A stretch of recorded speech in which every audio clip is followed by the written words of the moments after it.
Assalamualaikum warahmatullahi wabarakatuh. Perkenalkan, nama saya Yuli Rizky Permana dari jurusan Agroteknologi dengan NIM 20119111017. Di video ini, saya akan membahas tentang apa yang saya dapatkan dari salah satu praktikum teknologi pasca panen yang berjudul Uji Mutu Ubi Kayu. Ubi kayu merupakan komoditas tanaman pangan yang sangat penting di Indonesia, setelah beras dan jagung. Komoditas ini memiliki daya adaptasi yang cukup tinggi, dan usaha taninya relatif mudah, serta pemanfaatannya sangat beragam, baik untuk pangan, pakan, maupun untuk bahan industri. Namun, permasalahan pasca panen pada ubi kayu, baik varietas lokal maupun hasil pemuliaan, menjadi salah satu hambatan dalam pengolahannya. Ubi kayu cepat mengalami kerusakan pasca panen. Kerusakan pada ubi kayu dibagi menjadi kerusakan fisiologis dan kerusakan mikrobiologis.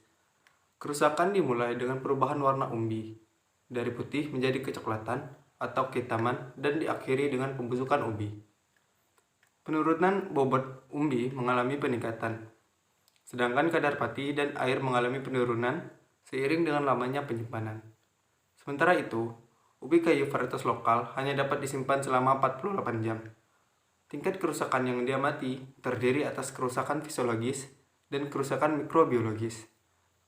Kerusakan fisiologis berupa goresan vaskular atau vascular streaking berwarna biru, kehitaman, atau kecoklatan yang searah jaringan pembuluh vaskular. Sementara itu, kerusakan mikrobiologis berupa kebusukan umbi. Kerusakan mikrobiologis terjadi ketika umbi sudah menjadi tidak layak lagi akibat kerusakan fisiologis. Kerusakan ini tampak sebagai bentuk kebusukan umbi. Kerusakan ini ditandai oleh perubahan warna umbi menjadi kekuningan dan diikuti oleh pelunakan. Aroma umbi juga mengalami perubahan menjadi aroma sedikit asam dan cenderung sedikit busuk. Air merupakan komponen terbesar ubi kayu, diikuti pati, gula, dan lain-lain. Oleh karena itu, setelah dipanen, ubi kayu mudah sekali rusak atau mengalami kepoyohan akibat aktivitas biologis dan mikrobiologis. Kerusakan fisiologis atau kerusakan primer terjadi akibat adanya luka atau goresan saat pemanenan yang mengakibatkan terjadinya pewarnaan biru sampai kehitaman. Hal ini disebabkan oleh proses pencoklatan enzimatis senyawa fenol, termasuk katekin dan leukoantosianidin, yang terjadi akibat adanya kontak dengan udara atau oksigen. Kerusakan sekunder atau kerusakan mikrobiologis terjadi akibat serangan mikrobia yang dipengaruhi oleh kondisi lingkungan, yakni kelembaban, suhu udara yang relatif tinggi, dan dipacu dengan adanya luka pada umbi. Kerusakan ini diawali dengan adanya jalur garis-garis coklat muda searah dengan jaringan pembuluh. Selanjutnya, umbi berubah menjadi lunak, diikuti dengan proses fermentasi dan pembusukan. Kerusakan fisiologis terjadi 24 hingga 48 jam setelah pemanenan. Sedangkan kerusakan mikrobiologis biasanya 5 hingga 7 hari setelah panen.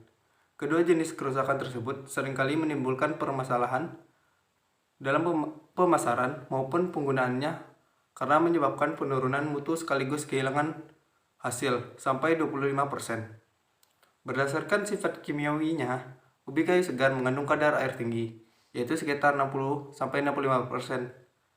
Kadar cyanida tinggi lebih dari 100 ppm. Senyawa fenol yang menyebabkan pencoklatan oleh enzim fenolase yang mengalami proses oksidasi menyebabkan ubi kayu segar mudah mengalami kerusakan apabila tidak segera mendapatkan penanganan atau penundaan penanganan pasca panen lebih dari 3 hari. Kerusakan ubi kayu segar dimulai dari adanya kerusakan mekanis akibat pemanenan, menjadi sumber kontaminasi. Kerusakan secara biokimia dan fisiologi yang menyebabkan terjadinya kepoyoan, dan dilanjutkan kerusakan secara mikrobiologi yaitu lunak dan busuk, sehingga menyebabkan harga ubi kayu menjadi rendah. Ubi kayu termasuk bahan yang mudah rusak, yaitu umbi yang tidak segera dirawat beberapa hari setelah dipanen akan menjadi rusak. Kerusakan ubi kayu dapat dibedakan menjadi 2 tipe, yaitu kerusakan primer dan kerusakan sekunder. Kerusakan primer ditandai dengan adanya perubahan warna pada bagian internal umbi.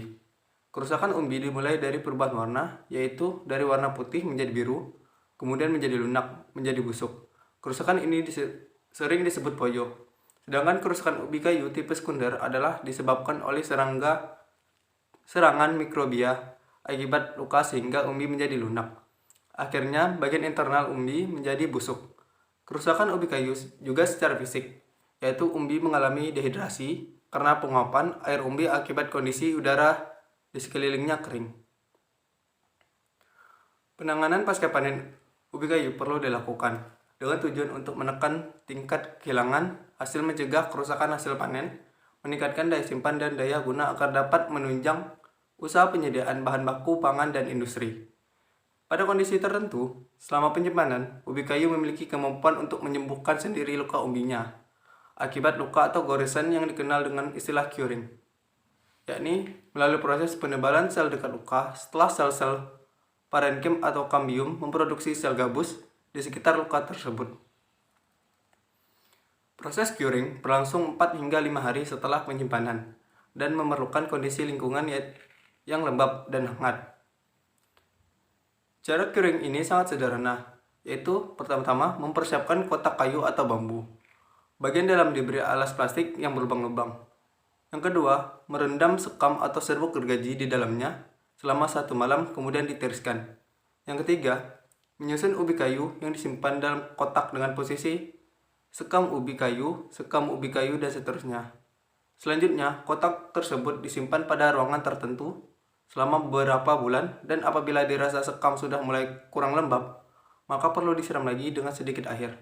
Yang keempat, perawatan ubi kayu dengan menggunakan sekam lembab ini menyebabkan ubi kayu dapat disimpan lebih dari 3 bulan dengan tingkat kerusakan 0,5 sampai 0,7% dan susut berat 10,4 sampai 16,8%. Demikianlah yang dapat saya sampaikan pada video kali ini.